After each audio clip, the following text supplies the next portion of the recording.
چاودێرێکی سیاسی عێراق ڕایدەگەیەنێت هەڵوەشانەوەی سیستەم و دەسەڵاتی تەوافقی لە عێراق نزیکە لە ئەستەم و هەر کارێکی لەو شێوەیە لەلایەن سەدرەوە بێ ڕەزامەندی پێکهاتەکانی وڵات دەرئەنجامێکی نەزۆکی دەبێت.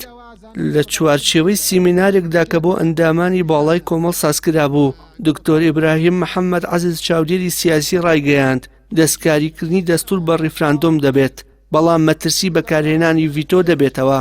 ناوبرا وتیشی ئەمریکا پێچەوانی سیاسەتی لە پاکستان لە گۆڕەپانی سیاسی عێراق ناکشێتەوە، چونکە بەغدا خاوەنی نەوتە و بەردەوام بەرژەوەندی ئابوووریەکانی واشنگتۆن دەبوژێنێتەوە.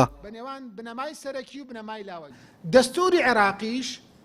دەبێت بە ریفراندۆم هەموار بکرێ بە شێوازی یاسایی ئەگەر بڕاو دەستوری بڕە بە شێوازی دەستوری هەموار بە شێواز دەستوری هەموار بکرێ کە پێویستی بە ریفراندۆم هەیە. لە هەمان کاتدا بە گوێرەی مادە دەستوریەکانیش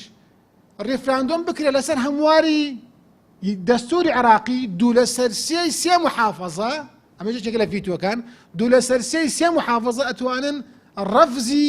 ئەو مەشروعی هەموارە بکرێت کە ئەخرێتە دەنگدانی ڕیفراندۆمەوە کابەت ئەگەن ئەو دەرەنجامەی کە فعلا گۆڕینی سیستمی تەوافقی لە عێراقا دیموکراسی تەوافقی لە عێراقا نزیکە لە مەحاڵەوە.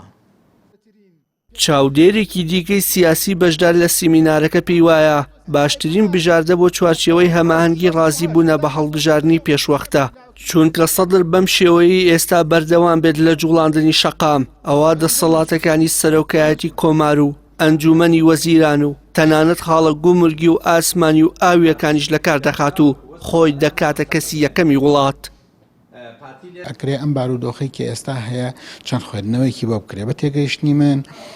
مختەدا سەدر بە تەواوی ئەوێ هەموو دەسەڵاتەکان لە عێراقا پەک بخا ئێستا یەکەم جار پەرلەمانی پەخست دوایی ئەنجومەنی دادوەری پەخست ئێستاوە تا بەڕێوەیە بۆ کۆشکی سەلام و دەنگ و باس هەیە کە کۆشکی سەلام و سەرۆکایەتی کۆماریش پکخا دوای ئەویش حتمما ئەو کاتە ڕووەکاتە سەرۆکی ئەنجومەنی وەزیران ئەڵێ وەرە بەمەی من ڕازیت باشە ڕازینی دەوە تۆش بڕۆرە ئەو لاوە ئەویش پەکخا اینجا کە هەمووی پەخست ئەو کاتە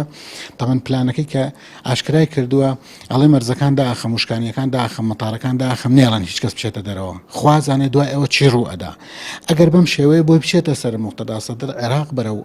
وەزعێکی زۆر نادیار و زۆر ئاڵۆزە چێوە من پێم وایە لە داهاتووە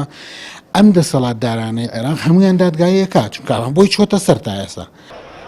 بەهۆی ناهەمواری دۆخی سیاسی و لێکترازانی زیاتری پێکهاتەکانی وڵات عێراقی دووچاری چەندین ئەگەری نەخوازراو کردوتەوە و گەورەترین هەڕەشەش بەکارهێنانی شەقامە بۆ یەکلاکردنەوەی ململانیەکان و پێکدادانی چەکداری تائیفی.